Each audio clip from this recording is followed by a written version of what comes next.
नमस्कार, मैं हूं प्रिया। आप देख रहे हैं दैनिक भास्कर। आज की खबरों की शुरुआत कुछ फटाफट अंदाज में। पंचायती राज मंत्रालय, आईएमडी, पृथ्वी विज्ञान मंत्रालय के सहयोग से आज से ग्राम पंचायतों को दैनिक मौसम पूर्वानुमान और हर घंटे मौसम पूर्वानुमान की सुविधा प्रदान करने के लिए ग्राम पंचायत स्तरीय मौसम पूर्वानुमान की ऐतिहासिक पहल शुरू करने जा रही है, जिसे फसलों के सुरक्षित आकलन कर उसे सुरक्षित कर सकेंगे।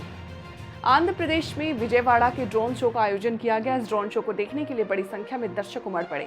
इस ड्रोन शो को देखने के लिए अधिकारियों ने विशेष इंतजाम किए। सभी 5 क्षेत्रों में डिस्प्ले लगाए गए। कार्यक्रम के तहत ड्रोन शो के साथ साथ लेजर शो और सांस्कृतिक कार्यक्रम का आयोजन किया गया। कर्नाटक में बेंगलुरु के बाबू सापल्या में एक निर्माणाधीन इमारत ढह जाने से तलाशी तथा बचाव अभियान के दौरान 7 लोगों के शव बरामद किए गए। इसके साथ ही हादसे में जान गंवाने वालों की संख्या बढ़कर 8 हो गई। प्रधानमंत्री राष्ट्रीय सहायता कोष परियोजना से 2 लाख रुपए की अनुग्रह राशि दी जाएगी।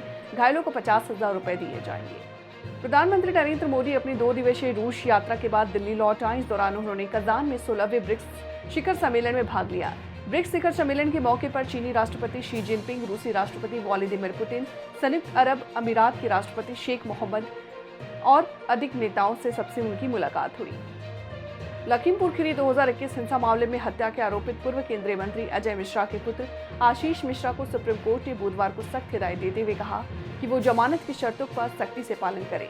न्यायमूर्ति सूर्यकांत, दीपांकर दत्ता, उज्जवल भुइया की पीठ ने पीड़ितों को अवमानना याचिका दायर करने की अनुमति दी। रूस, ब्राजील, दक्षिण अफ्रीका, भारत, चीन, यूएई, इथियोपिया, सऊदी अरब, मिस्र और ईरान की सदस्यता वाले संगठन की बैठक में आतंकवाद की मुद्दे पर भारत के नजरिए का समर्थन किया गया। इसे हर तरह के आतंकवाद की निंदा करते हुए वैश्विक खतरे के तौर पर चिन्हित किया गया। चीनी राष्ट्रपति शी जिनपिंग और भारतीय प्रधानमंत्री नरेंद्र मोदी ने बुधवार को दोनों देशों के बीच रिश्तों को बेहतर करने पर सहमति व्यक्त की।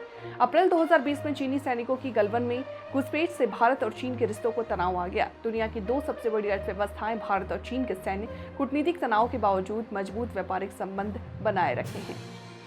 चक्रवात दाना ओडिशा और पश्चिम बंगाल में दस्तक देने वाला है। बंगाल में हाई अलर्ट घोषित किया गया। 4 दिनों के लिए स्कूल कॉलेज बंद कर दिए गए।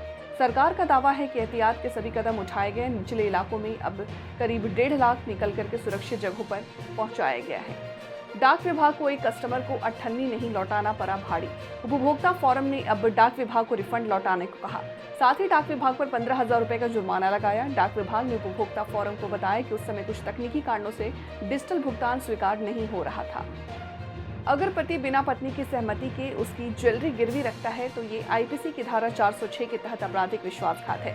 ये बात केरल हाईकोर्ट ने कही। हाईकोर्ट के इस मामले को पति को राहत देने के इनकार कर दिया, जिसे निचली अदालत ने पत्नी से विश्वासघात करने का दोषी करार दिया गया था। फिलहाल वक्त हो चला एक छोटे से ब्रेक का। जल्द हाजिर होंगे ब्रेक के बाद। तब तक के लिए आप बने रहे हमारे साथ और मुझे दीजिए इजाजत। नमस्कार।